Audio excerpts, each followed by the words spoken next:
Brazzaville, capitale de la République du Congo, s'apprête à accueillir une grand-messe environnementale dédiée aux jeunes innovateurs des pays du bassin du Congo. Il s'agit des Journées francophones de l'innovation environnementale en action, initiées par l'Organisation internationale de la francophonie, à travers sa représentation pour l'Afrique centrale. Une délégation de cette organisation, conduite par Romaric Sigla, a présenté le projet au maire de Brazzaville, Dieudonné Bontimba, ainsi que les enjeux de ces journées prévues du 1er au 5 juin 2026. Nous avions dans l'idée d'organiser un événement régional ici qui accueille les jeunes et qui est en faveur de la préservation de l'environnement.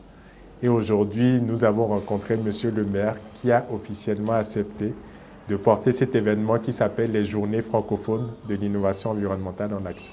Ces journées vont être sur 5 jours et donc ça va se dérouler du 1er juin au 5 juin car le dernier jour est également la Journée mondiale de l'environnement. La vocation de ces journées, avec l'appui de l'incubation Kosala, est de mettre l'accent sur l'expérimentation de solutions concrètes de valorisation des déchets au service d'une agriculture durable, développée en lien avec les communautés locales et de récompenser des projets innovants via un concours.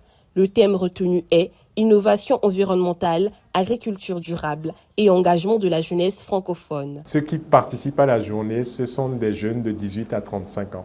Mais la réalité, c'est que c'est à la fois une journée où on va développer des solutions environnementales, mais on va sensibiliser sur ces questions environnementales. Donc, je dirais que la population cible est de 7 à 77 ans. Nous avons décidé de mettre l'accent sur la gestion des déchets et aussi l'agriculture durable.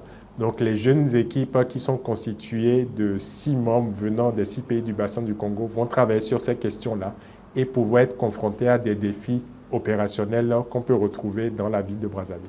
La mission de la délégation a pour objectif d'identifier et de mobiliser les parties prenantes, de définir les formats nécessaires à la bonne organisation de ces journées et d'évaluer les besoins en accompagnement logistique, technique et financier pour garantir leur réussite. Le Congo a été choisi pour son dynamisme en matière de protection de l'environnement. Cela nous conforte dans le choix de la ville de Brazzaville parce que nous voyons l'intérêt du député maire et plus globalement du Congo sur ces questions de préservation de l'environnement qui est le cadre de vie dans lequel tous les citoyens évoluent. Donc nous sommes confortés dans ce choix et nous sommes aussi ravis de l'appui que la mairie de Brazzaville va apporter à cet événement-là, pour que ça soit un succès. Comme il l'a dit, on accueille bien à Brazzaville et on veut que cet accueil-là, les équipes qui repartiront d'ici, en soient très satisfaits. Ces journées s'inscrivent dans une démarche de renforcement de la coopération francophone autour des enjeux climatiques et écologiques et de promotion des solutions innovantes, concrètes, proposées par les jeunes.